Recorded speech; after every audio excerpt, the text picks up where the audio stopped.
네, 안녕하세요. 어제 1월 25일 역사적인 날입니다. 드디어 독일이 백기를 들고 숄츠 수상이 레오파드 전차를 보내겠다고 백기를 들었고요. 미국은 거기에 발을 맞춰서 독일 체면을 챙겨주려고 31대 아브람스를 보내겠다고 했습니다. 이러한 그 무기의 지원 혹은 무기의 거래가 이 군사 지정학, 또 외교 이런 그 국제 질서에서 끼치는 영향, 그것에 따른 책임, 오늘 그 같은 이야기를 좀 살펴보도록 하겠습니다. 그 독일은 우크라 지원에 있어서 발벗고 나서질 않았죠. 예, 그 아이리스-T 방공 미사일 지원도 늑장을 부렸었습니다. 마지막까지 미뤘죠. 또 패트리어트 방공 미사일은 마지막까지 개겼을 뿐 아니라 우크라이나가 아니라 폴란드에 지원하겠다고 생떼를 부렸죠. 그리고 레오파드 전차도 독일 자신의 전차를 지원하지 않겠다고 몇 달 동안 했을 뿐 아니라 이 전차를 보유하고 있는 폴란드, 핀란드, 덴마크 등 제3국이 우크라이나에게 제공하는 것을 엊그제 1월 25일까지 가로막았었습니다. 또 막판에는 미국이 아브람스 탱크를 지원하지 않으면 독일은 레오파드를 지원하지 않을 것이다. 또한 제3자 양도를 허락하지도 않을 것이다. 이렇게 어깃장을 놓았습니다. 이 때문에 미국은 울며 겨자 먹기로 아브람스 탱크를 31대 지원하기로 했습니다. 제가 왜 이걸 울며 겨자 먹기라고 표현했는지는 조금 이따가 그 내막을 말씀드리도록 하겠습니다. 이 레오파드가 중요해요. 왜 그러냐면 유럽 각국이 보유하고 있는 구형 신형 레오파드 2 탱크가 약 2,000대 됩니다. 또 그렇기 때문에 레오파드를 지원하게 되면 이거 그나마 여기저기서 쓸만한 물량 100여 대를 신속하게 조달할 수 있습니다. 뭐 다른 나라들이 많이 협조하면 한 200~300대까지도 금방 조달합니다. 또 지원 체제도 잘 돼 있고 워낙 여러 대가 보급돼 있으니까. 예, 이제 이렇게 됐는데 여기서 잠시 아브람스 탱크 이야기를 드리겠습니다. 아브람스 탱크에는 미국만의 첨단 소재 기술이 들어가 있습니다. 이걸 이제 depleted uranium mesh라 그러는데 열화 우라늄 장갑망입니다. 그물. 이것을 중간에 넣어서 이 판을 만드는 것 같아요. 장갑을. 그런데 이 열화 우라늄 장갑망을 어떻게 만드는지를 미국에 감추는 노하우예요. 따라서 이 탱크를 미국이 외국에 제공을 하지 않습니다. 즉 다시 말하자면 열화 우라늄 장갑망을 갖춘 탱크는 제공하지 않습니다. 그러면 외국에 수출하거나 외국에 제공하는 아브람스 탱크는 뭐냐? 이 열화 우라늄 장갑망을 뺀 겁니다. 그래서 일반적인 장갑을 채운 겁니다. 따라서 우크라이나에 제공하는 아브람스는 미군이 보유하고 있는 아브람스 물량이 아닙니다. 새로 만들어야 됩니다. 이 까닭에 우크라이나에 제공하는 아브람스는 빨라도 2024년 초 내년에야 제공이 됩니다. 즉 이번 전쟁과는 상관이 없는 거예요. 완전히 이 독일 체면 차리기, 독일 체면 챙겨주기 위해서 미국이 그냥 지원하는 거예요. 그래서 울며 겨자 먹기라고 한 겁니다. 게다가 아브람스는 피스톤 엔진이 아니라 가스터빈 엔진을 사용하죠. 가스터빈 엔진은 예를 들어서 헬리콥터에서 사용하는 것과 비슷한 엔진입니다. 제트죠. 유지보수가 까다롭습니다. 또한 아브람스는 뭐 이론적으로는 가솔린도 떼고 뭐 디젤도 떼고 다 된다 그러는데 실제로는 이 제트 연료를 뗍니다. 그래서 이 문제를 해결하기 위해서 디젤 차에도 넣을 수 있고 아브람스 탱크에도 넣을 수 있는 JP8이라는 JP8로 제가 기억합니다. 그런 특수한 연료를 만들어서 미군이 공급을 합니다. 따라서 아브람스 탱크가 간다는 얘기는 이런 아주 복잡한 물류 지원 체계가 같이 따라간다는 걸 뜻합니다. 또한 이 아브람스 탱크는 무슨 문제가 있냐? 연료 소모량이 레오파드의 2배가 좀 넘는 것 같아요. 아마 흑표에는 거의 3배쯤 더 소모하는 걸로 보입니다. 한마디로 유지보수하기 어렵고 그 다음에 연료 많이 쓰는데 그 아브람스 탱크의 그 빛나는 기능 중에 하나인 방호 기능을 보장해주는 열화 우라늄 망, depleted uranium 메쉬를 사용하지 않기 때문에 결국 해외에 나가 있는 아브람스 탱크라는 건 해외 다른 국가에 제공하는 아브람스 탱크라는 건 사실 그렇게 큰 의미가 없습니다. 그러니까 큰 장점이 없어요. 그나마 이것도 2024년에 받게 되죠. 그러니까 아브람스 탱크는 실제로 지금 막 진행되고 있는 우크라 전쟁과는 관계가 없다고까지 할 수 있는 거예요. 그러니까 미국은 그냥 독일 체면 살려주려고 양보해서 물며 겨자 먹기로 지원한 겁니다. 자, 이 사정을 미국뿐 아니라 유럽 국가들, 세계 모든 나라들이 다 압니다. 자, 그럼 이런 나라들이 독일에 대해서 어떻게 생각하겠어요? 한마디로 이런 얘기를 합니다. 농담조로 씁쓸하게. 미국인은 추수감사절을 만들었고 독일인은 그 탱크 감사절을 만들었다. 1월 25일이 탱크 감사절이다. 이렇게 얘기를 합니다. 네, 1월 25일 날 독일이 레오파드 탱크 지원에 청신호를 올렸기 때문에 그렇습니다. 예, 추수감사절에 thanks를 H를 빼면은 thanks가 되죠. 그래서 Thanksgiving Day, 탱크 감사절이 됩니다.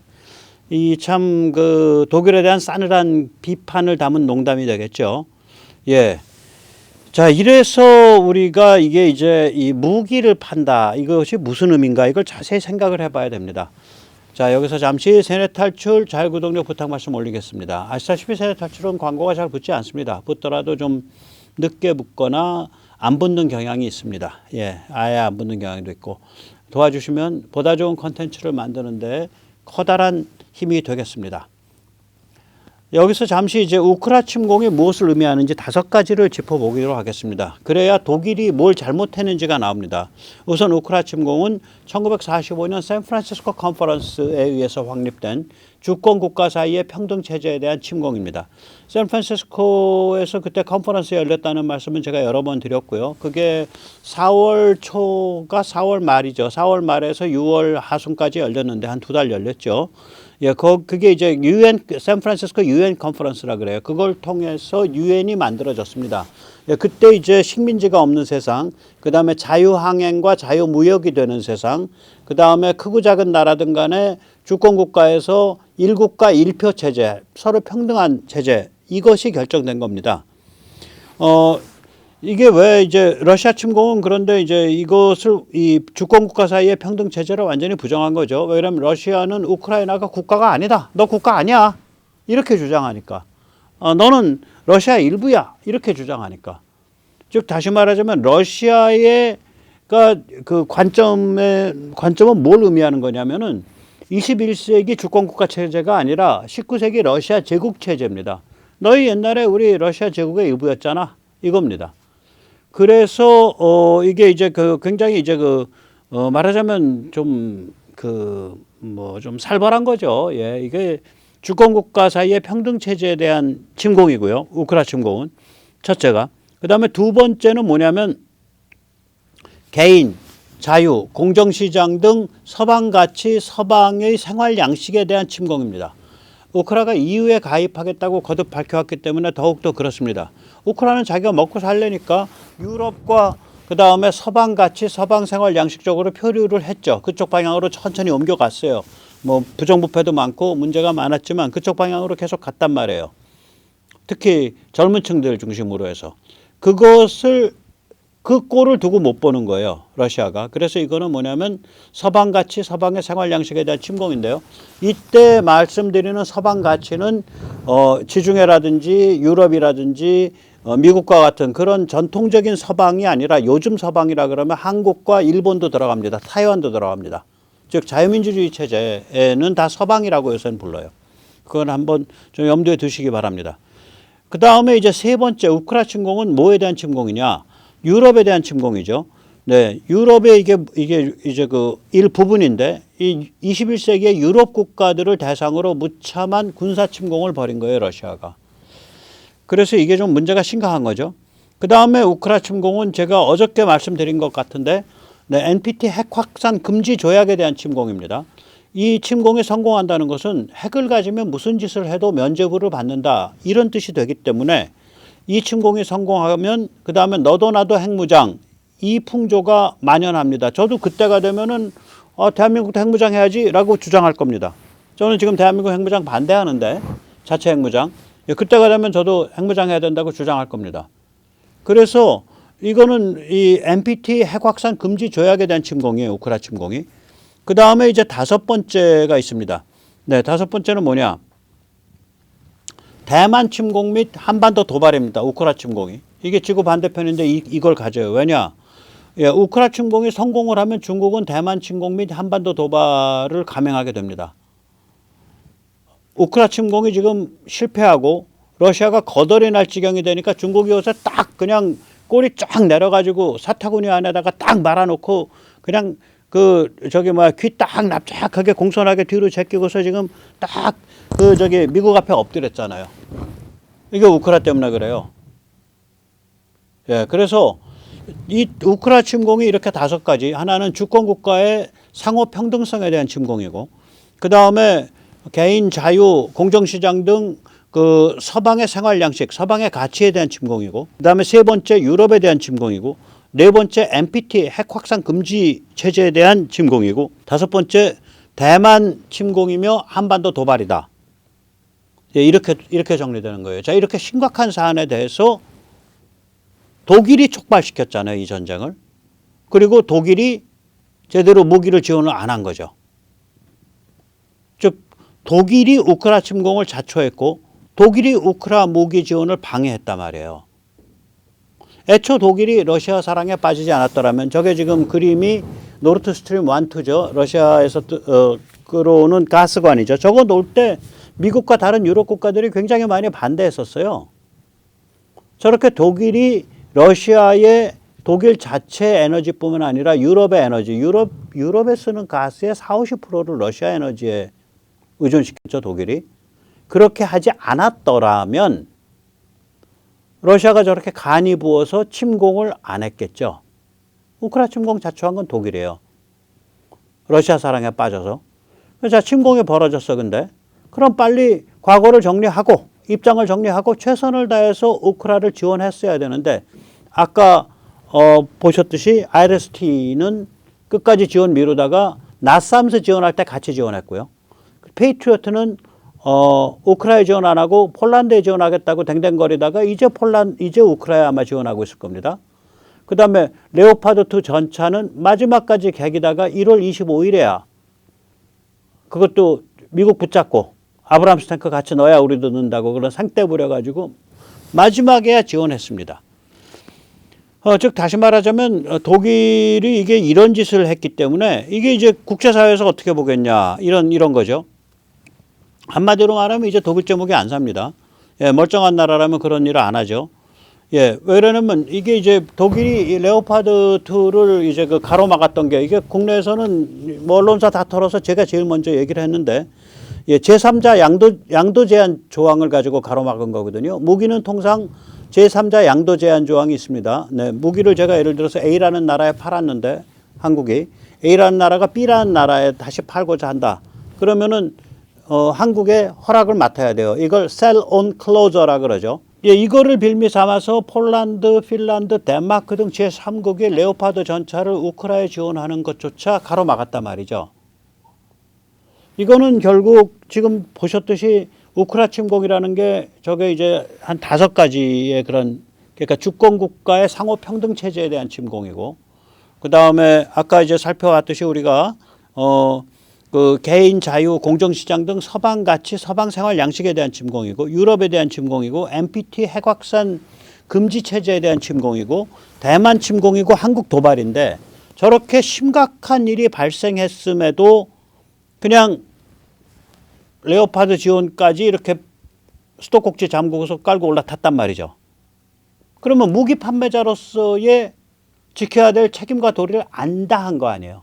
물론 레오파드 지원을 독일이 이제 청신호를 들어주면 독일이 말하자면 하중을 지게 되는 거예요. 러시아랑 원한을 사게 되고. 무기 팔았으면 그 정도는 감당해야지. 그 도리를 안 지킨 거죠. 그 책임과 도리를. 그래서 독일 무기는 끝장난 겁니다. 예, 독일 기갑 장비 앞으로 안 팔립니다. 저런 짓을 했는데 누가 사겠어요? 자, 그럼 독일 무기 대신에 한국 무기를 많이 사겠죠.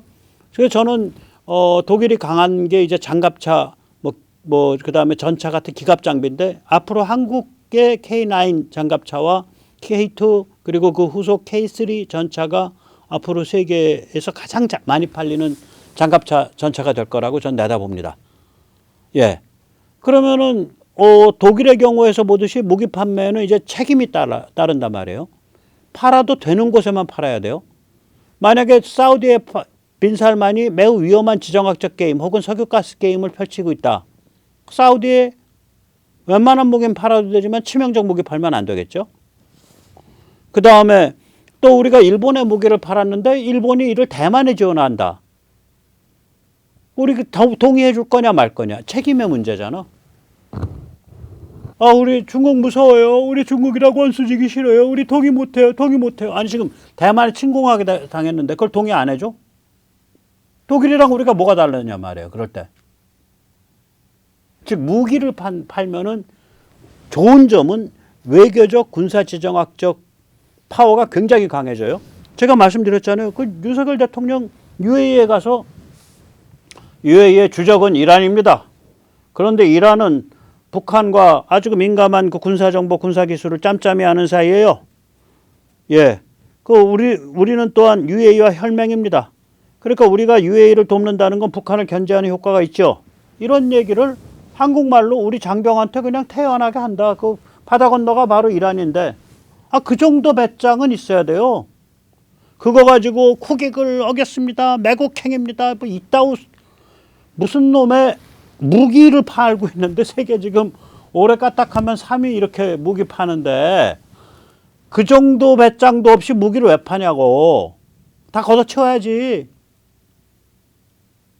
즉 다시 말하자면 무기를 팔면 그러한 군사적 외교적 영향력이 생겨요. 그러면 군사적 외교적 영향력이 생긴다는 뭐예요? 생긴다는 소리는 거기에 따른 책임이 있고 당연히 배짱이 있어야 되죠.